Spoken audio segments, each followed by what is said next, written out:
और उसी समय की हमारी ये गीत बहुत ज्यादा पॉपुलर हुआ है। पता है कौन सा गीत जो हम लोग गुनगुनाते हैं?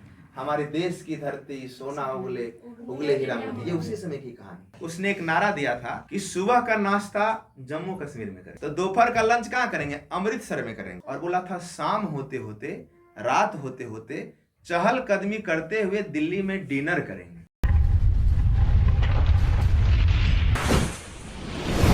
देखो अभी तक हम लोग देख रहे थे 1947 में तो जब आजाद भारत आजाद हो गया था। आज़ादी के बाद के समय भारत की कंडीशंस क्या है और उस समय पूरे दुनिया की चीज़ें क्या थी, ठीक है। उसमें हमने देखा आज़ाद तो भारत हो गया, लेकिन भारत उस समय कितने भाग में बटा हुआ था? 562 भाग। कितना भाग में? 562 भाग। अब 562 भागों में हमने बताया था 562 जो देशी रियासत हमारे यहाँ था, उसमें से 10 गया था कहाँ? पाकिस्तान। 10 गया था पाकिस्तान। तो हमारे पास कितना बचा था? 552। अब 552 में हमने बताया था कि 552 को एक करने की जो जिम्मेवारी थी वो 4 लोगों के ऊपर था। वो 4 लोग कौन था? जवाहरलाल नेहरू, सरदार वल्लभ भाई पटेल और माउंटबेटन और लास्ट में बीपी मेनन। ये 4 लोगों के ऊपर जिम्मेवारी था क्या करने का?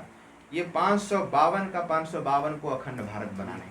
हमने बताया था कि 552 में से 549 को आसानी से नहीं, डरा धमका के ही 549 को भारत में मिला लिया गया। उसमें बचा था 3 कौन कौन था? पहला जम्मू कश्मीर। हमने बताया कि जम्मू कश्मीर, ये देखो ये भारत है, भारत का ये वाला क्षेत्र यहाँ जूनागढ़, ये जूनागढ़ सबसे पहले। और जूनागढ़ का जो शासक का नाम क्या था?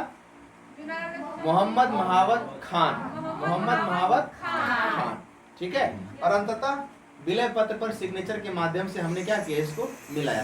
कैसे मिलाया? हमने कहानी बताया था। इस तरीके से बीपी मेनन साहब वहाँ पे गए, है ना, समझौता किया। जाते जाते उसने 2 क्षेत्र को मिलाया, मैंगलोर एवं बाबरियाबाद। रिवोल्ट हुआ, भारतीय सेना भेजी गई। फाइनली हमने क्या किया? मात्र 51 लोगों ने समर्थन किया था पाकिस्तान में मिलने का। और इस तरीके से हमने इसमें क्या किया? जूनागढ़ को मिला लिया। जूनागढ़ के मिलाने के बाद हमारे पास हम कहाँ पे आए? हैदराबाद का शासक का नाम क्या था? मीर उस्मान खान बहादुर खान अली, मतलब लंबा चौड़ा नाम। फाइनली हमने क्या किया था? यहाँ का साथी, यहाँ का दीवान का नाम क्या था? कासिम रिजवी जाता है भारत सरकार को धमकी देने। फाइनली समझौता करते हैं, समझौता टूटता है और ऑपरेशन पोलो के तहत क्या होता है? हमने हैदराबाद को भी मिलाया, ठीक है। और सबसे लास्ट कहानी किसका था? जम्मू कश्मीर पे पाकिस्तान किसी भी कीमत पे जम्मू कश्मीर को पाकिस्तान खुद में मिलाना चाहता था, है ना। हरि सिंह वहाँ का राजा था, शेख अब्दुल्ला वहाँ के ऐसे लोगों में शामिल था, युवाओं लोगों के में शामिल था जो उभरता हुआ चेहरा था। सेनापति राजेंद्र सिंह था। फाइनली 20 अक्टूबर को आक्रमण किया जाता है पाकिस्तान काबिलियों के द्वारा। फाइनली हम युद्ध करते हैं, है ना। अंततः एक घटना घटती है रात की, और 25 तारीख की सुबह जैसे ही हमारी सेना वहाँ पे पहुँचती है, खदेड़ना शुरू करता है। फाइनली हम उसको हटाते हैं और फिर मामला यूएनओ में जाता है। यूएनओ में क्या क्या हुआ वो चीज़ें हमने चर्चा किया, और इस तरीके से हम क्या करते हैं? अखंड भारत का निर्माण कर लेते हैं, ठीक है। तो ये हमने बता दिया। उसके बाद 1950 में हमारा संविधान लागू होता है। हालांकि 1950 हम बार चर्चा की, 1947 में भारत आज़ाद हो गया, लेकिन आज़ादी के बाद और जब तक पहली बार लोकसभा का चुनाव नहीं हुआ तब से लेकर के, मतलब दिसंबर 1951 में लोकसभा का चुनाव हुआ था और ये 52 में चला। तो 47 से लेकर के 51 तक या 52 तक जो हमारे यहाँ जो भी संस्था थी, जो भी था, वो सारा का सारा कौन था? संविधान सभा ही हमारा संसद था, संविधान सभा ही सरकार थी, है ना। फाइनली जब 52 में चुनाव होता है तो प्रथम प्रधानमंत्री जवाहरलाल नेहरू बनते, राष्ट्रपति राजेंद्र प्रसाद बनते। अब देखो हम थोड़ा सा अब थोड़ी से हम लोग आ रहे हैं चीजें। वहाँ हमने बताया 1950 से लेकर के 64, 1950 से लेकर 64 के बीच क्या क्या घटनाएं हुई। 1950 से लेकर 64 के बीच 2-3 घटनाएं हम थोड़ा सा याद दिलाते हैं। पहला चीज, जिस जम्मू कश्मीर को हमने मिलाया था 1948 में, उसके साथ 54 से लेकर के 57 के बीच एक समझौता होता है। और उसको हम कुछ जैसे नहीं कहता है कि आपको कोई मार रहा है और आपको हम अपने में मिला लिए, तो उसमें आपको कुछ स्पेशल स्टेटस दे दिए। जैसे उन लोगों का अपना अपना कुछ संविधान बनाने के लिए दे दिया। जैसे जो चीज़ हम हैदराबाद के करवाए थे ना कि आप विदेश के साथ संबंध नहीं रख सकते हैं, लेकिन छोटी मोटी कुछ कुछ अधिकार जो हम उसको पहले दिए। फाइनली हमने क्या किया, 2019 को 31 अक्टूबर 2019 को जम्मू कश्मीर और लद्दाख को एक यूनियन टेरिटरी बनाते हैं और पूरी तरीके से भारत में सम्मिलित कर लेते हैं। इसके बाद हमने बताया था इसी दौरान हमारा जो चाइना, बिग ब्रदर हम इसको मानते थे, चाइना के साथ एक समझौता करते हैं और उस समझौता में हम बताते हैं कि हम दोनों एक दूसरे पे कभी अटैक मत करेंगे, नहीं करेंगे, आप हमारे बड़े भाई हैं, पैसा वैसा सबके मामले में बहुत ज़्यादा था। फाइनली लेकिन हमारा भरोसा टूटता है 1962 में, जब चाइना हम पे क्या करता है, युद्ध करता है, आक्रमण करता है। हमारी स्थिति उस समय हमने क्या कहा, हमारे यहाँ 40 करोड़ की जनसंख्या को हम खिलाएंगे क्या, वही हमको नहीं पता था, उसके लिए हम चिंतित थे। तो हम चाइना से युद्ध करते हैं। अच्छा एक चीज बताइए, आज तक भी जो भी लड़ाई किया उसका सबसे बड़ा घाटा ये होता है आर्थिक रूप से। लड़ाई करने के बाद पैसा खर्च होता है कि नहीं होता है, आर्थिक रूप से घाटा हुआ। फाइनली हम हारे बहुत अच्छी तरीके, सिर्फ हारे नहीं, हमारा एक क्षेत्र उसने क्या किया, ले भी लिया। और इसी सदमे को जवाहरलाल नेहरू हमारे जो प्रथम प्रधानमंत्री थे वो बर्दाश्त नहीं कर पाए। हालांकि और घटनाएं इसके साथ घटी और अंततः 64 में क्या हुआ, उसका मृत्यु। यहाँ तक हम चर्चा कर चुके हैं। अब चर्चा को आगे बढ़ाते हैं। 1964 में क्या होता है, जवाहरलाल नेहरू का डेथ हो गया। 62 में चाइना हमको पीट दिया। और एक चीज थोड़ा सा बता रहे हैं, 1962 से लेकर के 66 के बीच 63, 64, 65, 66 लगातार 4 से 5 साल तक भारत में जबरदस्त अकाल पड़ा। अकाल मतलब समझ रही हो ना, बारिश नहीं हुई, बारिश नहीं हुई। जैसे सर लोग बारिश नहीं हुई इसका कारण भी बताते होंगे, क्या कारण होगा, ज्योग्राफी में पवन सर बताते होंगे। बारिश नहीं हुई, फसल नहीं उपजा, फसल नहीं उपजा तो लोग क्या हुआ, लोग भूखा रहने पे मजबूर हुए। और अंततः वो ऐसा दौर था कि लोग भूखा मतलब गांव का गांव क्या हो रहा है, बीमारी से, भूख से मरना शुरू हुआ, ये दौर था। एक चीज और, जब आपका कोई दुश्मन होता है, दुश्मन घात लगाए बैठे रहता है।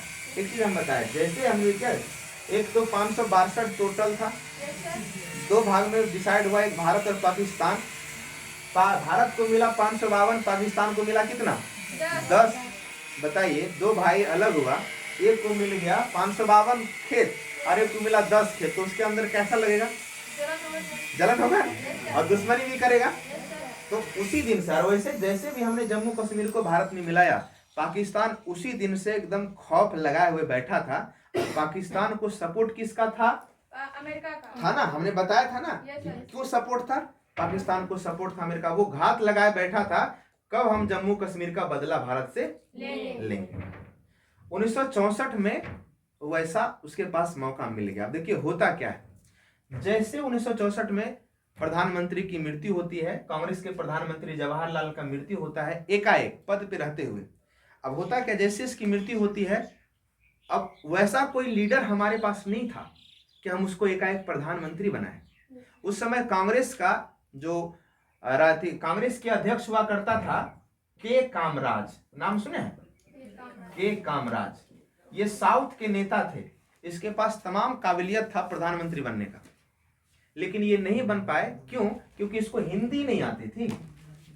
अब बताइए, भारत का कोई ऐसा प्रधानमंत्री जिसको हिंदी नहीं आए प्रधानमंत्री बन सकता है, नहीं बन सका, ठीक है, वो नहीं बन सका। अब देखिए क्या हुआ, जब वो नहीं बना तो प्रधानमंत्री बनाए किसको, ये बहुत बड़ा एक चिंता का विषय था, ठीक है।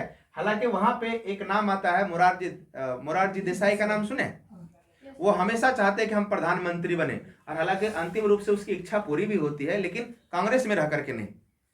जैसे इसका प्रधानमंत्री यानी जवाहरलाल नेहरू का डेथ होता है, काम चलाने के लिए, एक काम चलाने के लिए प्रधानमंत्री बने, उसका नाम जानते हैं, प्रथम वैसा प्रधानमंत्री, कामकाजी प्रधानमंत्री का नाम क्या है, नहीं जानते हैं, कौन है, गुलजारीलाल नंदा, नाम सुने, कार्यवाहक, मतलब वो चुन करके नहीं, कार्यवाहक प्रधानमंत्री बनाए गए थे गुलजारीलाल नंदा। मतलब ये तब तक प्रधानमंत्री था जब तक कोई और प्रधानमंत्री ना बन जाए। अब देखिए क्या हुआ, उस समय इनके पास मतलब कांग्रेस के पास ऐसा चर्चा नहीं था, मतलब ऐसा कोई चेहरा नहीं था। स्थिति भारत की क्या थी, अभी अभी हम किससे लड़े, चाइना से पीटे, है ना।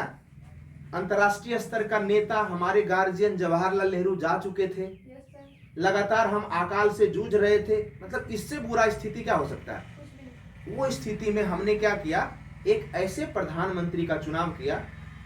उसको चाहते थे कि वो सिर्फ नाम का प्रधानमंत्री रहेगा, लेकिन कंट्रोल उस पर किसका रहेगा, के कामराज या और कांग्रेसी नेता का। और वैसा एक नाटा का आधा कद का प्रधानमंत्री आए। नाटा थे, जमीन से जुड़ा हुआ इंसान था। उस प्रधानमंत्री का नाम क्या था, लाल बहादुर शास्त्री। नाम सुने? लाल बहादुर शास्त्री। अब देखिए, वो जब प्रधानमंत्री बने तो ये उसकी जो स्थापना, वो एक कमजोर प्रधानमंत्री के रूप में आए, लाल बहादुर शास्त्री। उसका स्टेटस यही था कि वो एक किसान परिवार से था। अब बताइए, इसके पास सबसे बड़ी चुनौती क्या थी? इसके पास सबसे बड़ी चुनौती सबसे पहले ये थी कि लगातार जो अकाल के कारण भारत में लोग मर रहे हैं, उसके लिए क्या करवाए, अनाज की व्यवस्था करवाए, है ना। सबसे बड़ी चुनौती ये थी, और उसने उस पर काम भी किया। इसने बताया, सबसे पहले देखिए क्या किया। इसने कहा किसी भी कीमत पे भारत का कोई भी व्यक्ति भूखा नहीं मरेगा। इसने एक नारा दिया था, सप्ताह में एक दिन भूखा रहो। इसकी पत्नी थी राजलक्ष्मी देवी, उसके पास वो रात में जाती है और वो कहती है कि देखो, इसका एक बच्चा भी था 7 साल का, उसका नाम था भूपेश। बोलता कि ये काम करो, आज खाना मत बनाओ। क्यों?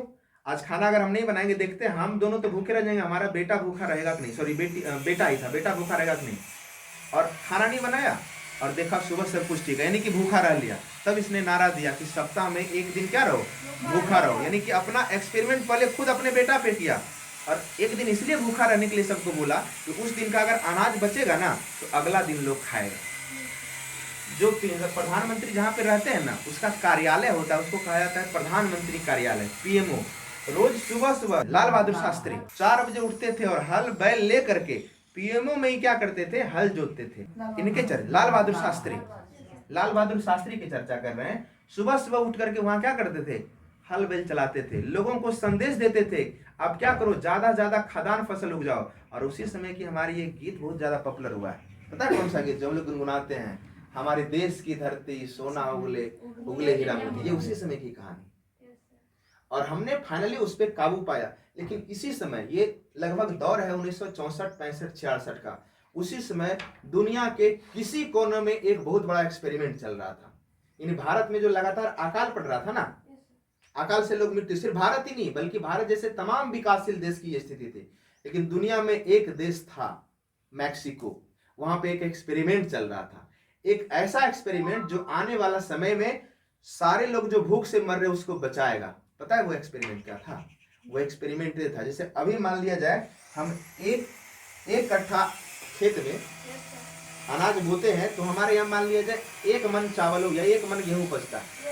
और वो ऐसा बीज तैयार कर रहा था जो 1 कट्ठा में 6 मन चावल उपजा या गेहूं उपजा के देगा। और वो बीज का नाम क्या था? HYV seeds. और वही जो आया, मैक्सिको में एक व्यक्ति थे, एक अमेरिका के वैज्ञानिक थे, उसका नाम क्या था? Norman Borlaug. नाम सुने? Norman Borlaug. उसने क्या किया, एक बीज बनाया, और उस बीज को जो बोने के बाद पहले 1 कट्ठा में 1 मन चावल उपजता था, यानी धान, तो अब कितना उपजने लगा? 6 मन।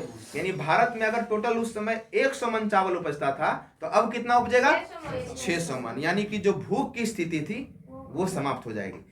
तो ये जब एकाएक, जैसे कहते हैं कुछ भी किसी भी क्षेत्र में एकाएक जबरदस्त जब परिवर्तन होता है तो लोग उसको नाम दे देते हैं क्रांति, है ना। और वो क्रांति का नाम था हरित क्रांति।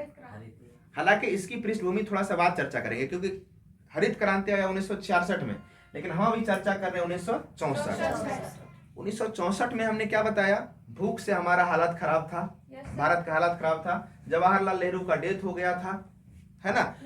2 साल पहले चाइना हम पे आक्रमण किया, और जब बढ़िया से, मतलब जबरदस्त लड़ाई हुआ, और हमारा क्या किया?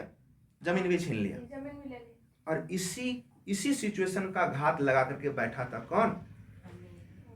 पाकिस्तान।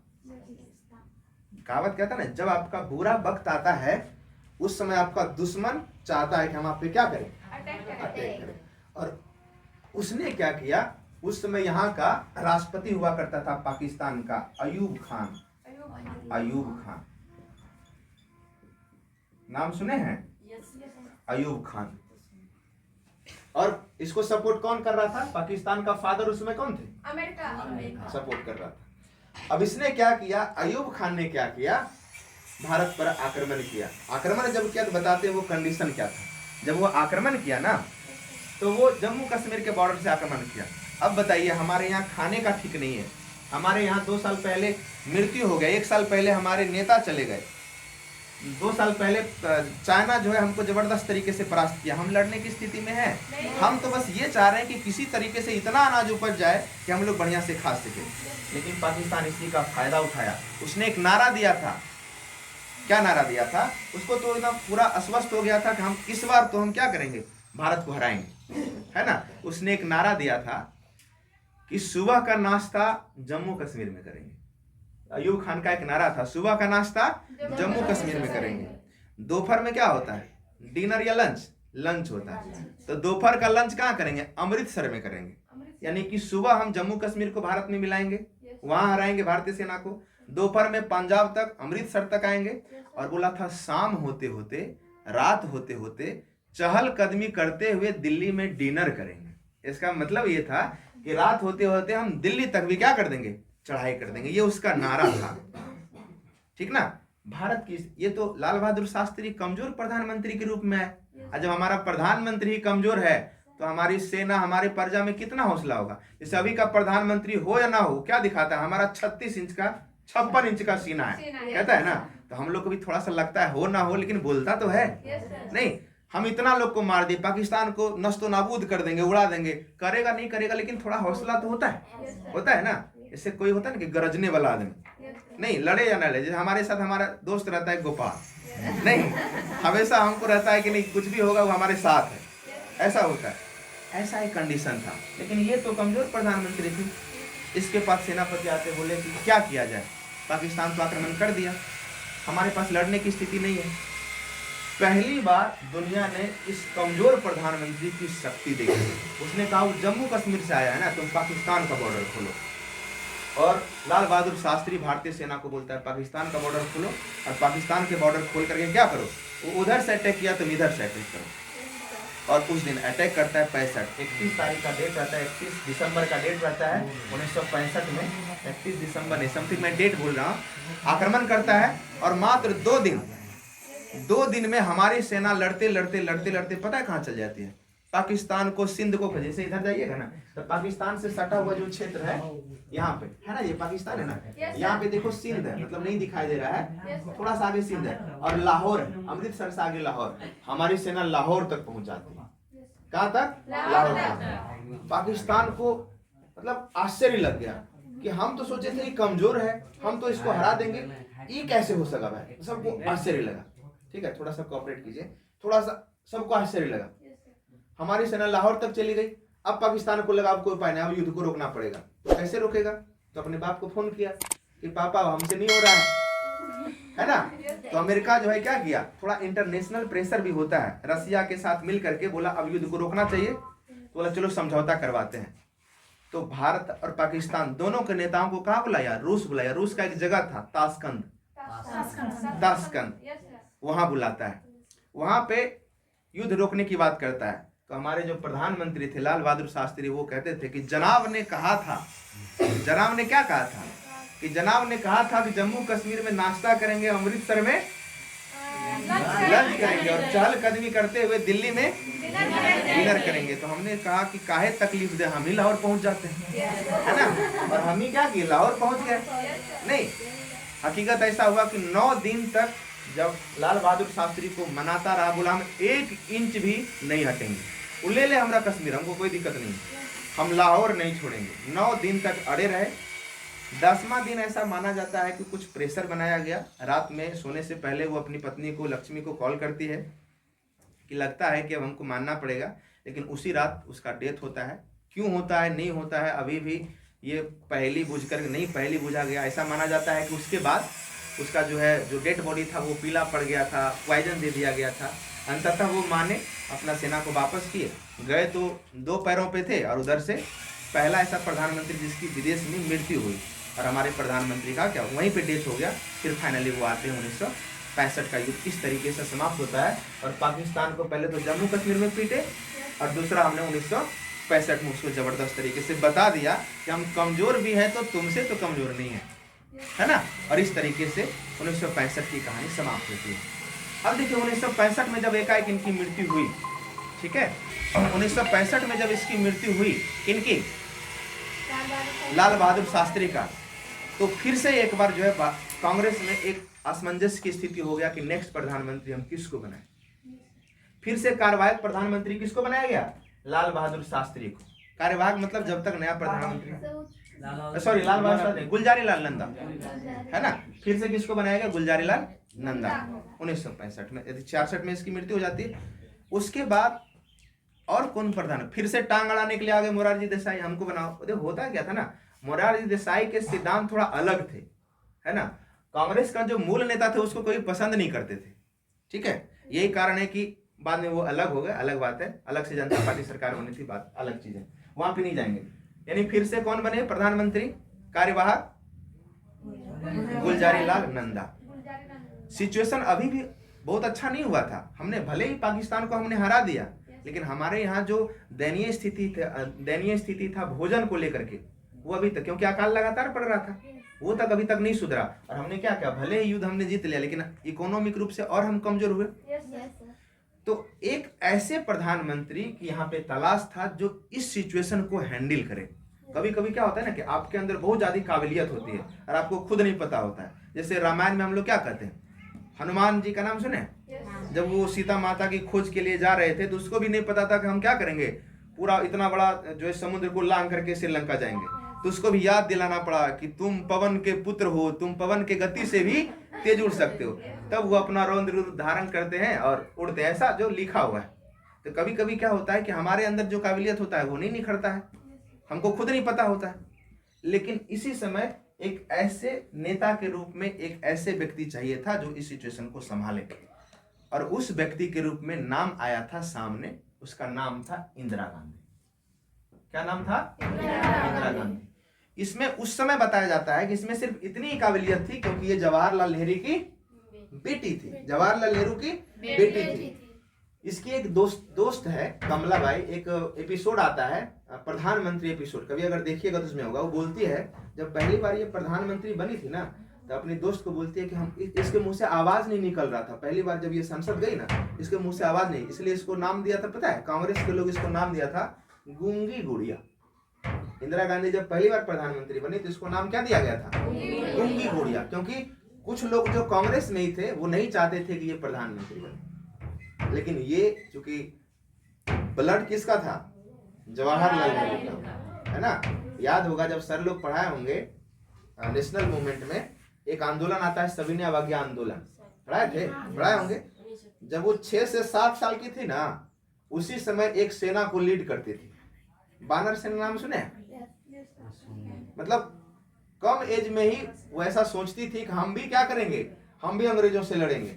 और एक ग्रुप बनाया था छोटा छोटा बच्चा लोग का, तो उसमें काबिलियत तो था। अंततः जब वो प्रधानमंत्री बनती है तो उसके पास पहला सिचुएशन क्या था? पहला उसका क्या काम करना चाहिए बताइए? पहला काम उसको ये करना चाहिए कि भारत में जो लोग अकाल के कारण, अनाज के कारण भूखा मर रहे हैं, उसको क्या करेंगे? बचाना, उसको भोजन उपलब्ध करवाना है। और उसमें वो सफल भी हुई। हालांकि ये काम जो चल रहा था वो पिछले 4-5 साल से चल रहा था। हमने बताया था ना कि इस समय दुनिया में एक जबरदस्त एक्सपेरिमेंट हो रहा था, और वो क्रांति, जिसको लास्ट में हमने क्या नाम दिया? हरित क्रांति। अमेरिका के एक वैज्ञानिक थे, कृषि वैज्ञानिक नॉर्मन बोरलॉग, और उसी तरीके से भारत में भी एक वैज्ञानिक थे, क्या नाम है उनका? स्वामीनाथन, एम स्वामीनाथन। 64 से पहले भी एक बार नॉर्मन बोरलॉग साहब भारत आए, उसने भारत के क्षेत्र को देखा और उसने कहा कि हम जो बीज बना रहे हैं वो भारत में कुछ ऐसा क्षेत्र है जहां पे इसका हम प्रयोग कर सकते हैं। और वो क्षेत्र को चुना था हमें उधर आपका पंजाब हो गया, हरियाणा हो गया, पश्चिमी यूपी। मतलब वो ऐसा इसलिए क्योंकि वहां पे बड़ा बड़ा लैंड था, बड़ा बड़ा भूमि था। 1966 में फाइनली एक चीज और होता है, पता है, जब 1966 से पहले हमारे यहाँ स्थिति खराब था ना कि हम क्या खिलाएंगे, तो हम अमेरिका के पास गए थे, हमारे लिए कुछ भोजन अवेलेबल करवाइए। और जान करके आश्चर्य होगा, वो गेहूं दिया था जो वहाँ उसके यहाँ चूहा खाता था, वो गेहूं दिया था। इसलिए कभी कभी आपके यहाँ या हमारे यहाँ कष्ट की स्थिति होता है ना, तो धैर्य थोड़ा रखिए। लोग मजाक बनाएगा कि है तुम्हारा क्या औकात है, तुम्हारा क्या हैसियत है, लेकिन उसके बाद हमने जो बताया, आज दुनिया का सबसे, कितना बताया, पैसा के मामले में भारत कितना स्थान? 5वां स्थान। जिसको कभी तुम चूहा वाला अनाज खिलाया था, आज उस पर तुम डिपेंडेंट। हालांकि इस क्षेत्र में राज करने के लिए वो भारत को अभी पता है, अभी सबसे बढ़िया दोस्त हमारा वही है, पाकिस्तान। पाकिस्तान बोलते हैं अमेरिका। सबसे ज्यादा व्यापार हम उसी से करते हैं। और ये वही अमेरिका है जिसके पास हम मांगने के लिए गए थे तो क्या दिया था? इसलिए समय बदलता है, समय बदलते देर नहीं लगता, इसलिए थोड़ा सा धैर्य रखिए। हुआ क्या? फाइनली क्या होता है? हरित क्रांति का आगमन होता है, बीज हमारे यहाँ आता है ना। और पहले उपजता था कितना? पहले उपजता था कितना? 1 मन 1 कट्ठा। अब कितना उपजने लगा? 6 मन। तो सबसे बड़ी चीज क्या हुआ कि अब भारत में कोई भी लोग भूखा नहीं मरा। यानी खाद्यान्न के मामले में, अनाज के मामले में हम आत्मनिर्भर हो गए। यानी जितना अनाज हमारे यहाँ लोग खाते थे उतना अनाज हमारे यहाँ उपजना शुरू हो गया। अब बताइए, अब कोई टेंशन है? नहीं। अब बताइए, कोई ऐसा प्रधानमंत्री आए और जो लोग भूखा मर रहा था सबको अनाज दे दे, तो हम उसको चाहेंगे कि नहीं चाहेंगे? वोट उसको देंगे कि नहीं देंगे? हमको क्या लगेगा? हमारा सब लोग भूखे मर रहा था पहले। अब लोग क्या समझता था? हरित क्रांति क्या? गांव का किसान कौन चीज जानेगा? कोई जानता है? कुछ समझ में आएगा? उसको लगेगा कि इंदिरा गांधी आई, कुछ ऐसा चीज लाई कि सबको क्या करने लगा, हमारे खेत में 6 मन अनाज उपजने लगा। तो उसके लिए तो हीरो बन गए। तो इंदिरा गांधी का पहला जो टारगेट था वो क्या था? उसने भारत को, जो मतलब भूखा भारत था, उसको अनाज दिया। दूसरा देखिए उसने क्या गेम खेली। मतलब इंदिरा गांधी चाहती थी कि हम भारत पे लंबा राज करेंगे। शुरू से उसने कहा हम जनता को अपने पक्ष में लाएंगे। अच्छा बताइए, आप किसको वोट दीजिएगा? जो भूखे को अनाज देगा उसी को ना। तो पहला तो भूखे को अनाज दिया। दूसरा उसने कहा हम गरीब जनता के लिए आए हैं। उसने एक नारा दिया, गरीबी हटाओ। क्या नारा दिया? गरीबी हटाओ। ये पूछा जाता है 5वीं पंचवर्षीय योजना, गरीबी हटाओ। यहाँ पे देखिए एक और चीजें हुई थी। चीजें क्या हुई थी? इंदिरा गांधी ने जैसे आई 66 में आई, 69 में एक बहुत बड़ा उसने गेम खेली। 2 गेम। पहला, जितना भी प्राइवेट बैंक था मोटा मोटी, जैसे बड़े बड़े लोगों का जो बैंक था, बोला आज तक तुम्हारा है, कल से हमारा होगा। अब बताइए, जैसे कि यहाँ सबका, जैसे बोले थे जो भी XYZ जो भी है, जिसके पास ज्यादा पैसा है कहेगा कल तक उसका है, बाद में कहेगा आज हमारा हो गया। मतलब जितना बैंक था बोला कि आज तक आपका है, कल से हमारा होगा, सबको भारत सरकार का बैंक होगा। और उसने नारा दिया। अब लोग को क्या लगा? बैंकों का राष्ट्रीयकरण कर दिया। मतलब जो प्राइवेट लोगों का बैंक था, जिसके पास पैसा था, बोला आपसे सरकारी हो गया। सरकारी मतलब क्या? जनता के कल्याण के लिए। तो जनता को और लगा वाह वाह, अच्छा गरीब अमीर से पैसा ले लिया और गरीब को दे रहा है। तो दूसरा हीरो वहां पे बने। यानी ये चीज समझ रहे? बैंकों का राष्ट्रीयकरण मतलब एक चीज समझिए, उस समय क्या था, बड़ा बड़ा जो बैंक था, 14 बैंक था, वो सब क्या कर रहा था? अमीर लोग बैंक चलाता था। इंदिरा गांधी आई, उसने क्या कहा कि अब सब बैंक किसका हो गया? भारत सरकार का हो गया। ये भारत सरकार का मतलब क्या? इसका पैसा हम जनता के कल्याण के लिए खर्च करेंगे। तो वहां अब बताइए लोगों के मन में विश्वास जगेगा कि नहीं? पहला तो उसने क्या किया? लोगों को अनाज दिया। दूसरा बोला सब बैंक हमारा हो गया, मतलब पैसा अवेलेबल कराया। एक चीज और करवाया, थोड़ा सा बता देते हैं। जब हम देशी रियासतों को मिला रहे थे ना, इस चीज को थोड़ा सा गौर से सुनिए ना, इसको सुनो। जब देशी रियासत को हम मिला रहे थे, मतलब यहाँ के राजाओं को जो अपने मिला रहे थे, तो हमने क्या कहा? सबको सिग्नेचर करवा रहे थे। तो सिग्नेचर ऐसे नहीं करवा रहे थे, कुछ कुछ उसको हम वादा कर रहे थे। जैसे एक वादा क्या किए थे हम? एक वादा किए थे कि जब आपका बेटा बेटी जो होगा ना, वो बाहर पढ़ने जाएगा तो उसका खर्च भारत सरकार चलाएगी। अब बताइए, जो सदियों से राजा, मतलब हरि सिंह सदियों से राजा है, उसको कहेंगे भारत में मिल जाओ, तो ऐसे मिलेगा? तो हम उसको क्या लोभ दिए कि जो तुम्हारा बेटा बेटी पढ़ेगा ना, उसका खर्च हम उठाएंगे, मतलब भारत सरकार उठाएंगे। और भारत सरकार उठा भी रही थी। इंदिरा गांधी बोली बहुत हो गया। इंदिरा गांधी जब आई ना, बोली बहुत हो गया, अब से कोई भी जो राजा पहले था उसका बेटा बेटी का खर्च भारत सरकार नहीं उठाएगा। और एक संविधान संशोधन कर दी 26वां, एक नाम दिया प्रीवी पर्स। मतलब जो राजा पहले भारत में राजागिरी करता था, राजशाही चलता था, उसका बेटा बेटी जो बाहर पढ़ता है उसका खर्चा भारत सरकार उठाता था, अब भारत सरकार नहीं उठाएगा। तो गरीब को लगा वाह वाह वाह वाह, कैसा प्रधानमंत्री आया। पहले तो हमको अनाज दिया, दूसरा बैंक का सब पैसा दे दिया, और तीसरा अमीर लोग को जो पैसा दिया जाता था वही पैसा नहीं दे रहा है। लगा कि नहीं लगा? तो अब बताइए कैसे लोग को चुनिएगा? जो पहले आपको भोजन करे, फिर आपको पैसा दे, फिर अमीर से पैसा छीन ले, उसको चुनिएगा नहीं चुनिएगा? धीरे धीरे धीरे धीरे क्या हुआ? इंदिरा गांधी की पॉपुलैरिटी बढ़ना शुरू हो गया। इंदिरा गांधी पॉपुलर हो गई। मतलब भारत में उसने ऐसा ऐसा काम किया, जो लोग गूंगी गुड़िया से कभी जानता था उसको, आज वो गूंगी गुड़िया नहीं, गूंगी शेरनी हो गई। नहीं, गूंगी शेरनी नहीं, मतलब महाशेरनी हो गई, है ना। उसके सामने मतलब एक समय ऐसा आया कि कांग्रेस पूरा भारत इंदिरा गांधी के नाम से जाना जाने लगा। तो इंटरनली मतलब भारत के अंदर उसने अपने शक्ति का तो प्रदर्शन कर दिया। क्या क्या किया? बैंकों का राष्ट्रीयकरण किया, प्रीवी पर्स जो बोले कि बाहर में लोग पैसा कम जो पढ़ने के लिए जाता था उसका पैसा बंद करवा दिया। तीसरा हरित क्रांति आ गया, है ना, अनाज ला दिया। तो 3 काम तो उसने भारत में कर दिया, जिसके कारण भारत में वो क्या हो गई? पॉपुलर हो गई। अब अपनी शक्ति को उसने दुनिया को दिखाने के लिए ठानी। अब हम क्या करेंगे? अपनी शक्ति दुनिया को दिखाएंगे। और दुनिया को दिखाने के लिए अपनी शक्ति की जब बात किया जाएगा, ठीक है, बात किया जाएगा, तो उसने सबसे पहला फिर से पाकिस्तान को टारगेट किया। बोला एक बार हमको फिर से पाकिस्तान को क्या करना है? सबक सिखाना है। पहला सबक सिखाया हम कहाँ? जम्मू कश्मीर में। दूसरा सबक सिखाए कहाँ? 1965 में, लाल बहादुर शास्त्री नहीं। बोला तीसरा सबक हम सिखाएंगे, अब वो समय था 1971। अब हम चलते हैं क्लास के लास्ट, मतलब आधा घंटा लास्ट लेते हैं और आपको एक कहानी सुनाते हैं 1971 की, ठीक है।